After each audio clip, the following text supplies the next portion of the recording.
because today it's not about ads in newspapers anymore. And there's still some are still thinking that it's advertise in newspapers and advertise in newspapers. So back to the point that I was making about if you don't measure it, you can't manage it. Here's what I would have. I would have either on my laptop where I've stored a file, or some people just have a little notebook and they keep records in pen and ink. I mean, it doesn't matter how you keep these records, but having a record that shows that on, September 15th, I had an ad in the Toronto Star, and I never got any phone calls on that ad. And then on the, the week of the 22nd, I put another ad in, and I got 2 calls. But I can show him because I track how many calls I get. So here, in the month that I've had it on the market, here's how many ad calls I've gotten, 6, example.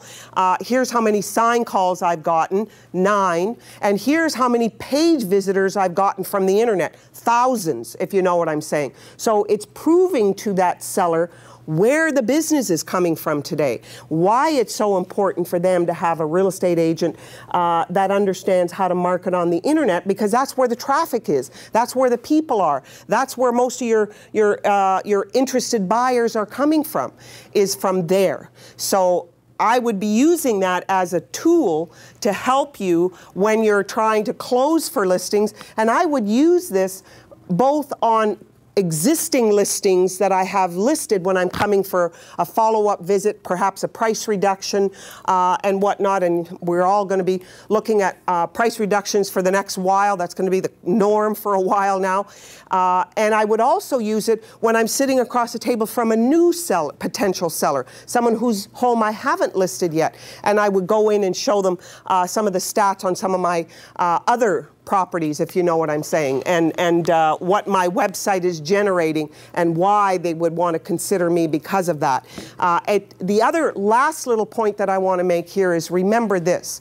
The bottom line is our goal with every seller is to prove that you're standing apart from the competition, that you are the person that has the most creative ideas in your mind, and you are the person who has the who's got the majority of places that they're going to be able to promote, so that you're proving to them you're the real estate agent that they should list with, because you're proving you're not the same as every other agent. You're right up to date. You're using all the current methods as well as the existing methods that we've used for years, and it's going to help you stand apart from the competition.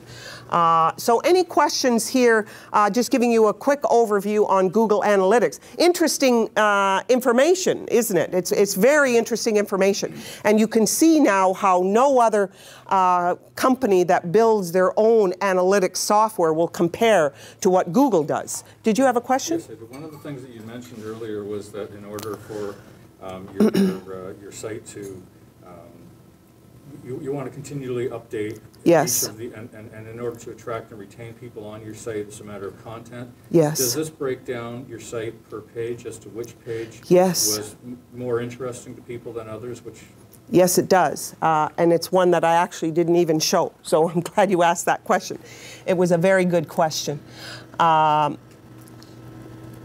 go back one more. And here's exact question that he was asking. Now, when you see this weird little symbol here, / with an underscore, that's your index page. That's the home page, if you will.